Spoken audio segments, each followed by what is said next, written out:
How can my business save money?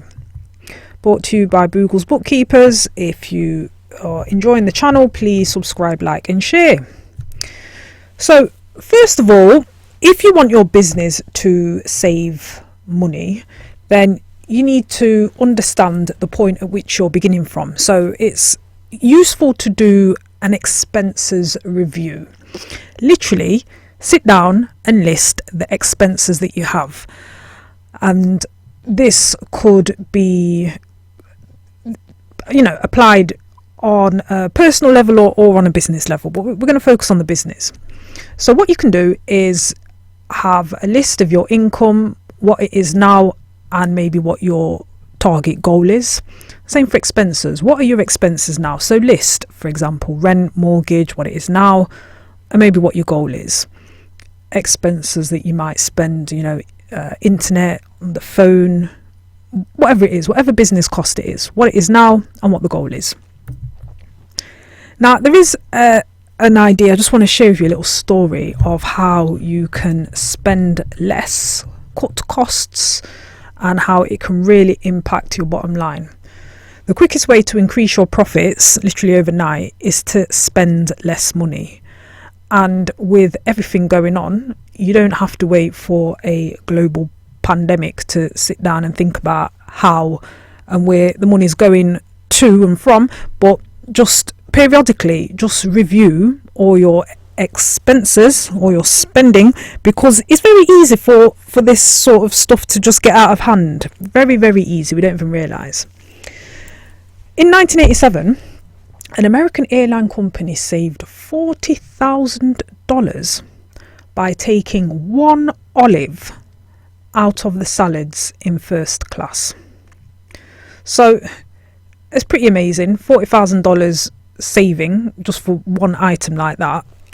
Back in 1987, when $40,000 was $40,000, where can you just trim it down ever so slightly and just make a little cost saving for your business?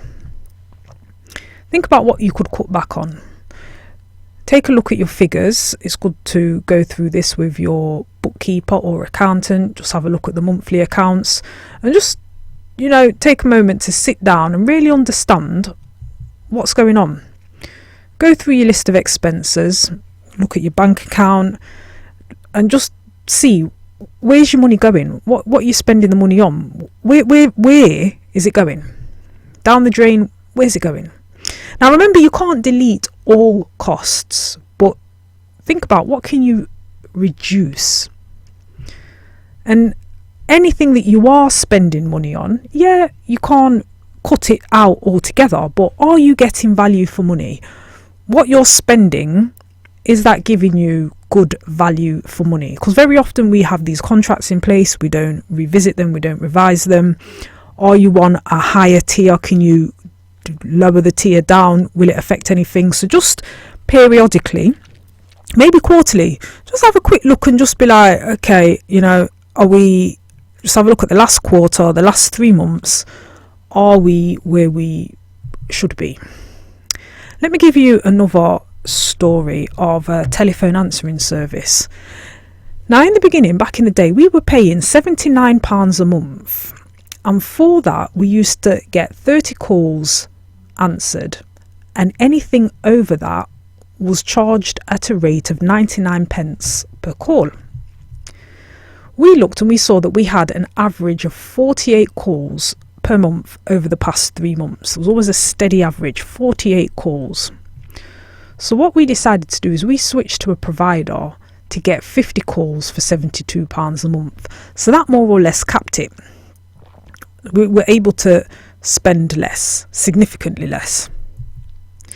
So we can't save completely on the cost itself, because you do have to spend something to have something in place, but we were getting more value for our money, so there was a saving there, a significant saving. There was nothing wrong with our original provider, but we just had to find ourselves a better deal, because I think at one point, I think what brought it to my attention was £149 in 1 month, and I just thought, no, this is just too much for what it is. And now we've got an even better deal. So check that out, vrservice.co.uk/Boogles. It's even a fraction of that. So just in terms of spending less, another way to reduce your costs in your business is to never pay the asking price.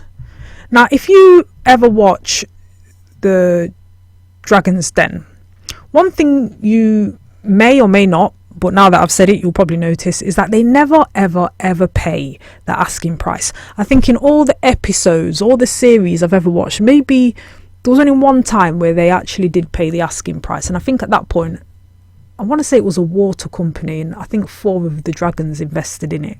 But very rarely do they ever pay the asking price.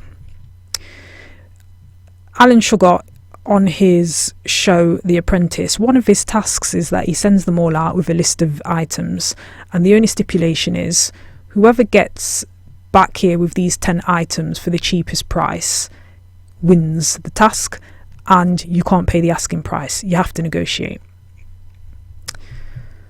So in terms of spending less, a penny saved is a penny earned. Check out the website paylessforyourbills.co.uk, which gives you, it's a discount club which gives you savings on telephone, internet, mobile phone and energy, in terms of gas and electric. And they also have a savings cashback card where you get cash back for what you've spent. So very good company that can actually pay you to shop. Literally, it's amazing. So always remember that you can save money through not spending so much. You can make more profits just through just not wasting your money and resources, because every single penny that you're spending has to be earned somehow. So if you've got any other questions, do email in admin@booglesltd.com. If you enjoy the channel, please do subscribe, like and share.